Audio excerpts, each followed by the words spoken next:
अस्सलाम वालेकुम. मुलांनो, आज आपण शिकणार आहोत पाठ क्रमांक 2. पाठाचं नाव आहे मैत्री. मैत्री म्हणजे काय? या शब्दाचा अर्थ माहीत आहे का तुम्हाला? मैत्री म्हणजे फ्रेंडशिप, दोस्ती. बच्चों, आज हम जो सबक पढ़ने जा रहे हैं उसका नाम क्या है? मैत्री.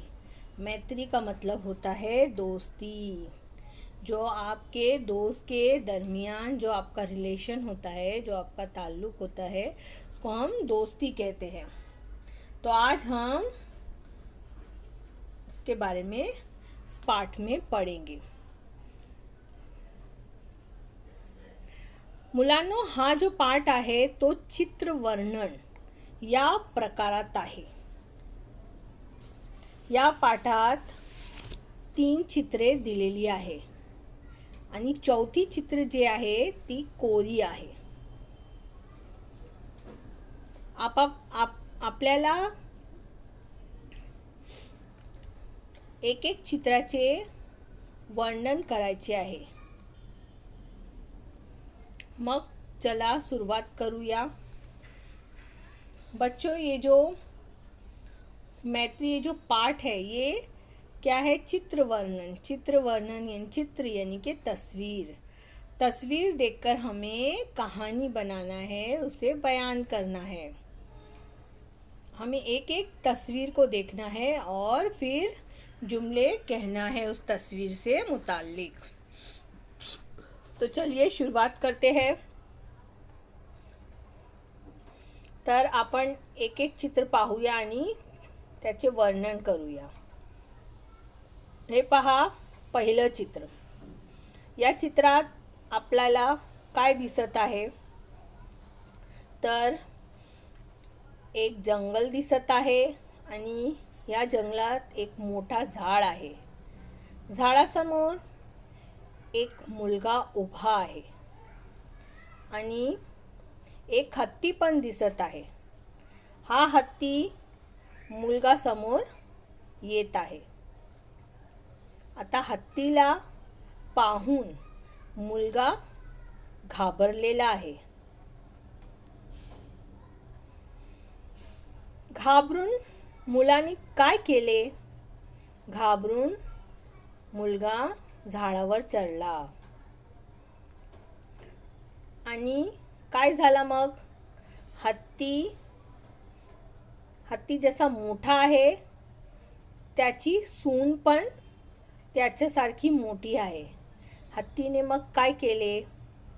त्याची सून अगदी झाडावर नेली मुलगासमोर. मुला हत्तीपासून घाबरला, पण त्यांनी काय केले? युक्ती सुचली. काय युक्ती सुचली त्या मुलाला? त्यांनी त्या झाडावर आलेले जो फळे आहे त्या फळे हत्तीच्या सोंडातून टाकले. फळे खाऊन हत्ती का झाला? खुश झाला आणि मुलगा आणि हत्ती या दोघांमध्ये मैत्री झाली. हा जो चित्र आहे तो कोरा आहे. कोरा म्हणजे खाली, ब्लँक आहे. आणि या चौथ्या चित्रामध्ये आपल्याला कल्पना करून काय झालं असेल शेवटी दोघांमध्ये याचे चित्र आपल्याला काढायचे आहे. बच्चों, यहाँ पर 4 चित्र है. पहला जो चित्र है इसमें हमने मराठी में समझे हैं कि एक जंगल नज़र आ रहा है. उस जंगल में एक दरख्त है, मोटा सा, बड़ा सा, और उसके करीब में या उसके दरख्त के नीचे एक लड़का खड़ा हुआ है. और उस लड़के के करीब में एक हाथी आ रहा है जिसे देखकर वो घबरा गया. घबरा के लड़के ने क्या किया? दरख्त के ऊपर चढ़ गया और ऊपर बैठ गया, लेकिन हाथी जितना बड़ा होता है उसकी सूंड भी उतनी ही बड़ी होती है। हाथी ने अपनी सूंड जो है लड़के के करीब लेके गया। अब लड़का तो घबरा गया, लेकिन उसने अपने दिमाग का इस्तेमाल किया और उसे एक तरकीब सूझी। उसने क्या किया, दरख्त पे जो फल लगे हुए थे वो फल निकाल कर क्या कर रहा था, वो निकाल निकाल के हाथी के सूंड में डाल रहा था। इस तरह से हाथी जो है क्या हो गया, खुश हो गया, और लड़का भी खुश हो गया। अब खुश होने से वो उसको नुकसान नहीं पहुंचाएगा, और दोनों के बीच में इस तरह से दोस्ती हो गई। तो अब हमें जो है सोच कर, ख्याल करके कि इस चौथी जो खाली जो जगह है इसमें क्या तस्वीर आएगी, कि किस तरह से दोनों के बीच में दोस्ती हुई है, तो वो चित्र हमें अपने खुद से तैयार करनी है, बनानी है। जैसे कि हो सकता है हाथी जो है उसने लड़के को अपनी पीठ पर बिठा लिया है, लड़का खुश हो रहा है, या हाथी के बाजू में लड़का खड़ा हुआ है, या हाथी ने लड़के को सूंड में लेकर वो उसे घुमा रहा है। तो इस तरह से जिस तरह भी आप तस्वीर बना सकते हैं वो आपको बनानी है। आगे बढ़कर अभी हम प्रश्न उत्तर देखेंगे।